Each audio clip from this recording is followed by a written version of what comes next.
Namaste. Welcome to a lesson that focuses on safety tips for a sustainable yoga practice. Ideally, in our yoga practice, we're continually sort of pushing ourselves a little bit to develop our bodies, our asana practice. And that pushing, sort of riding the edge, we sometimes call this, is in ways, for instance, of bending maybe, or flexing something, or sort of stretching tissues, and we bring ourselves to a point where we can feel that might be a little further than we normally go in our daily lives, our daily movements, and we kind of hold at those points to increase the flexibility in that zone without going too far to the point of injury. And injury is always a risk. We have to be very careful of this in yoga. Also with strength, with holding positions. I mean, sometimes we'll hold a position until our bodies shake. That's a practice in yoga. But we want to do these things in safe ways so that we don't strain anything to the extent that we have to stop our yoga to go through a healing process. So this is about a sustainable practice. What I'm going to focus on is just a few of the zones of the body that are particularly sensitive that can be injured. To do this, you're going to need a couple of props with you. So you're going to want to have a block or a thick book with you and a blanket that you can fold up. Okay, if you don't have one with you now, you can just stop this video and go grab yourself a couple of props like this and come back and restart it. So given this goal of protecting zones of our body, one thing is our responsibility as yoga practitioners is always be paying attention to our bodies during the practice and off the mat also in our daily lives. If we're starting to feel some knee discomfort or pain, we want to notice, this might or this might not be related to my yoga practice, but in my yoga practice I'm going to be careful not to push this. Ideally, you will tell your instructor that you're feeling this, and the instructor might help you, guide you into protecting whatever the zone that is. But we always have to be vigilant about this in order to avoid injuries so that we can be practicing our yoga practice for the rest of our lives without having to discontinue it. We're going to start off looking at a zone, examining a zone a little bit that is one of the sensitive ones that comes from yoga and other kinds of exercise or movement, right, routines, and that's the lower back. And I just want to look at one thing that we do that we can protect ourselves with. And that has to do with the forward folds and the standing up from a forward fold. This is something we do repeatedly in our yoga practice with the Surya Namaskaram, moving into warrior poses. Okay, so let's do one. Let me model for you first of all, actually. Let me just model something for you. I'm going to stand here, basically in a Tadasana position. You're probably familiar with this. And I'm going to do a forward fold with a deep inhalation. You can just watch this for a moment. I'll exhale, coming to the forward fold. Right, here I am. My fingers will probably touch the mat. I'll put at least a micro bend in my knees, maybe a little more than that to get my fingers, right? Get my hands to the ground, allow my head to fall. And here I am, essentially, in Uttanasana. Right? From here, to come standing, what we often call the reverse swan dive, come and you see this, what I'm doing. I'm going to straighten my back, and I'm going to lift myself straight forward. Very, very common movement in yoga, right? Also a movement that risks the lower back. If you're comfortable doing that right now, in your practice, all good. But you want to be monitoring through your whole life of yoga practice, monitoring how is my lower back doing. And if at any point you are feeling some strain, it's very wise to take it easy in the lower back. And it's not too difficult to do. For instance, let's go into a forward fold together. Okay, you're standing, Shamat. All right. Just shoulder blades rolled back, gently tuck your chin, raise the crown of your head, nice full extension for a full breath. On an inhalation, let's lift the arms up over our head, follow with our gaze, and forward fold into basically what we call a swan dive, keeping your back as straight as long as you can. Bend your legs as much as you need to, having at least a micro bend in your knees. Okay? From here, when we come up, rather than what I just modeled with that straight back, let's bend the knees significantly as I'm doing now. Shift the weight back And now lift ourselves up using the legs, cooperating with the lower back. Arms above your head, follow with your gaze. Exhale, palms together in front of your chest in the Anjali Mudra. Let's do that one more time. First of all, I just want to model what just happened. What just happened is, rather than my extending myself out like this and putting all this pressure on my back, by bending my knees, my legs are engaged and they can work cooperatively, synergistically with my back. Let's do that one more time together. You'll probably be able to feel the relief. Inhale the arms up. Exhale, forward fold. Bend at the knees. Inhale up, reverse swan dive. Exhale, hands. This is a practice that you can do, greatly reducing the strain on the lower back. Okay. Let's take a seat on our mats.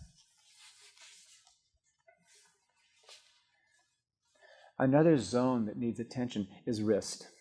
We do a lot of wrist weight-bearing poses, tabletop, high plank, downward-facing dogs, handstand, the most intense of all of them. A problem is the wrists aren't actually designed for weight-bearing. Now, there are a lot of parallels to the feet and the hands that you've seen made, I'm sure. But actually, the parallels are not so great in this way because the bone structure of the feet actually is a really good design for weight-bearing, and that's what they do. They bear our weight every time we stand up and walk, do anything athletic while we're standing, right? Wrists, not so much. These small carpals here that come together are much more fragile than that, and there's a really, really interesting complex of tissues, muscles, ligaments, tendons in this zone, and a lot of possible injuries if we place a lot of weight on the wrists. So we have to be careful about the wrists. My advice is anybody who has a yoga practice should be conscious of the wrists. If your wrists feel fine, you feel strong, you feel flexible, you're not feeling any problem, this is good. Continue your yoga practice as is. But you want to keep monitoring. How are my wrists doing, right? And they'll tell you. And you always pay attention to your body. Let's look at tabletop for some of the things that can go wrong with the wrists. And I'll turn actually so that you can see my hands. Okay? Now, one thing that's common is it's common to place a lot of weight on the heel of the hand when you come forward. So there's not much on the rest of the hand. Really not a good practice. Also, it's common to see sometimes people will just let their wrist move out, open up, so that there's a lot of pressure on the pinky edge of the hand. Also, a very dangerous thing to do for the wrist.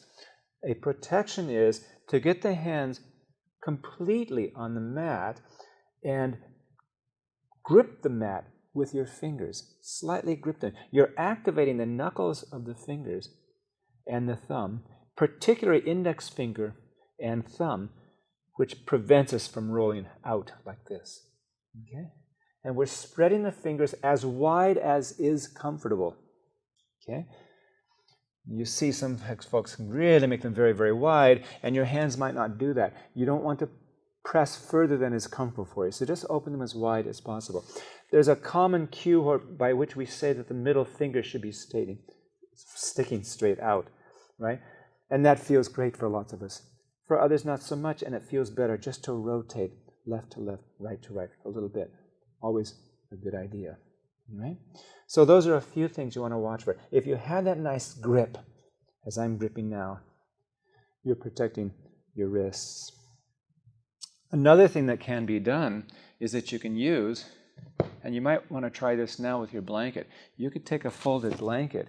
If your wrists are feeling some strain after you've been doing wrist-bearing poses for a while, tabletop, plank, down dog, whatever, you can put a blanket underneath the base of the palm like this, and notice what has happened.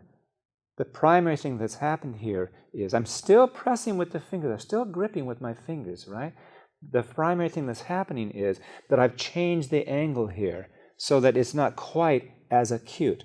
Not all of us have wrists that are going to bend at 90 degrees like that, and you don't want to press that because this is bone hitting bone, right? You're never going to stretch further than that. So sometimes it's good to back off, right?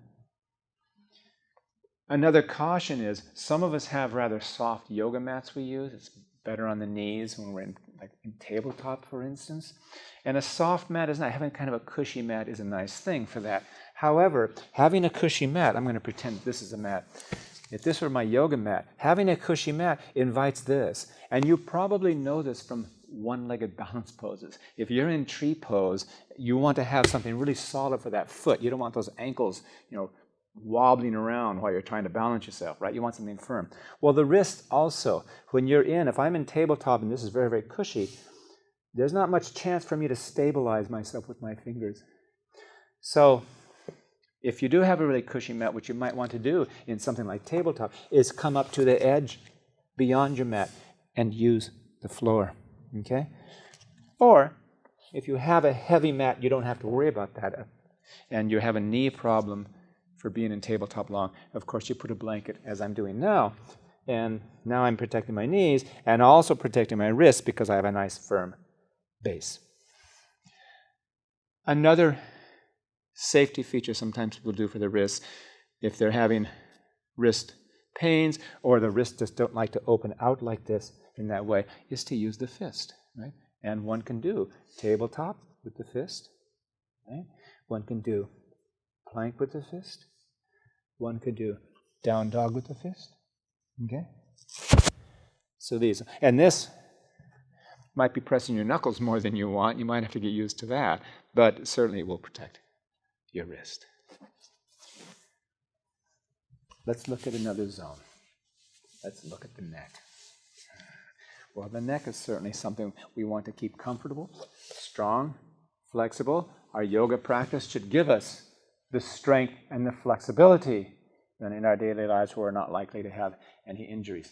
But by extending ourselves beyond the point of comfort for extended periods of time can bring some serious problem to your neck, causing you neck pain. For instance, let's look at the cobra pose.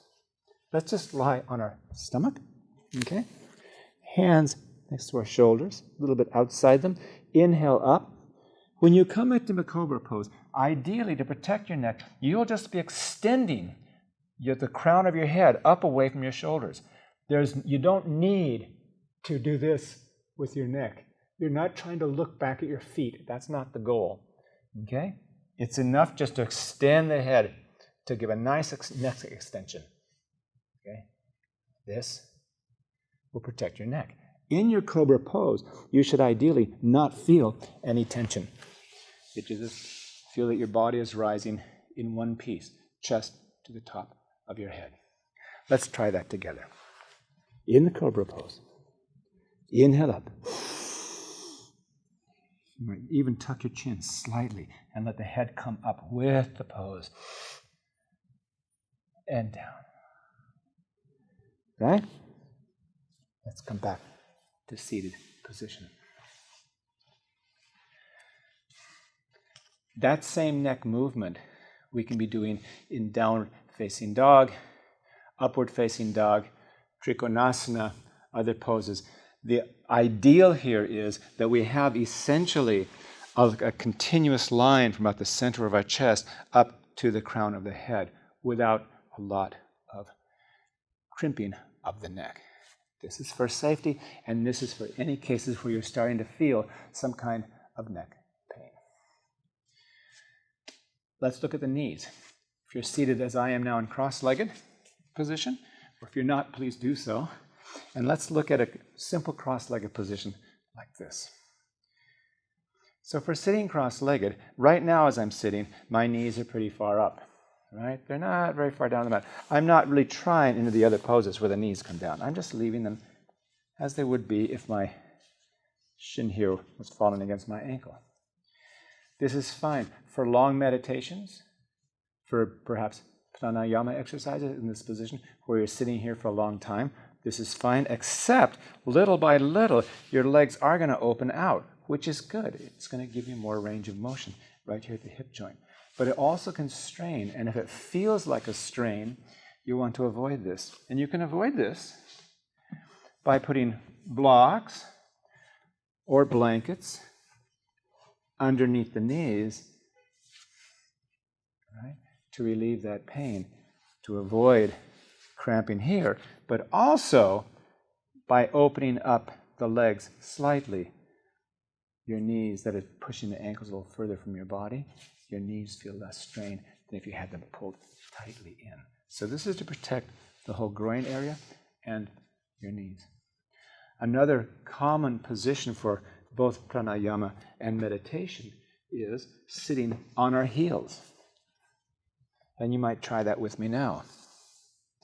This is a common position. Either sitting on our heels like this in Vajrasana, or moving the heels out away from each other and sitting between them in Virasana, right? Well, the problem with these poses is that they're given a real intense, acute angle for my knees. Right now, that's as much of a bend as my leg is ever going to do. That's it. And over time, that can cause a stress on the knees.